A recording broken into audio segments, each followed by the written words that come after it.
بسم اللہ الرحمن الرحیم۔ السلام علیکم۔ 6 کلاس، امید کرتی ہوں آپ سب ٹھیک ہوں گے۔ آج تاریخ 16 مارچ 2026، دن سوموار۔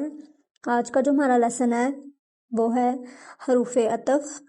جیسا کہ ہم نے پچھلے لیسن میں حرف کی تعریف اور اس کی 2 اقسام کر لی ہیں، تو آج ہم نے اس کی لاسٹ والی قسم حروف عطف کرنی ہے۔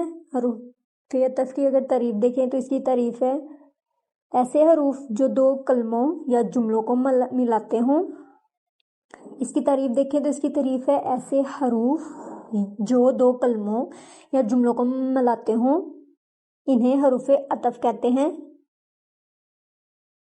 اس کا مطلب یہ ہے کہ حروف عطف وہ حروف، ایسے کلمے یا ایسے الفاظ، حروف جو کلموں یا جملوں کو آپس میں ملاتے ہوں۔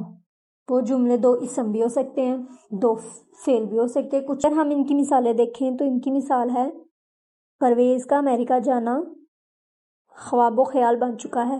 اس میں 2 جملے تھے، ایک تھا پرویز کا امریکہ جانا خواب، اور دوسرا جملہ ہے خیال ہو چکا ہے۔ اس کے اندر جو واو ہے او، یہ حروف عطف ہے۔ دوسرا جملہ اگر دیکھیں، عابد اور عمران دونوں دوست ہیں۔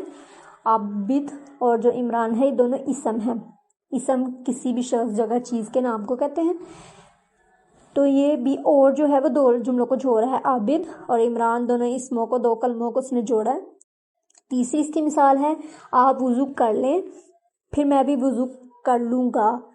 اس میں بھی ایک جملہ ہے جس میں اس نے پہلے کہا ہے کہ آپ وضو کر لیں پھر میں بھی وضو کر لوں گا۔ پھر جو اس میں ہے وہ حروف عطف ہے۔ نیچے اگر ہم دیکھیں، ان جملوں میں واو، او اور پھر 2 جملوں یا کلموں کو ملانے کے لیے استعمال ہوتے ہیں۔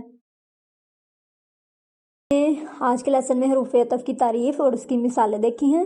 آپ کا جو گھر سے کرنے والا کام ہے، آپ جو کام کر کے مجھے سینڈ کرنا ہے، وہ یہ نیچے جو دیے گئے سوال نمبر 1 اور 2 آپ نے حل کرنا ہے، اور اس کی پکچر مجھے بھیجنی ہے۔ اوکے، اللہ حافظ۔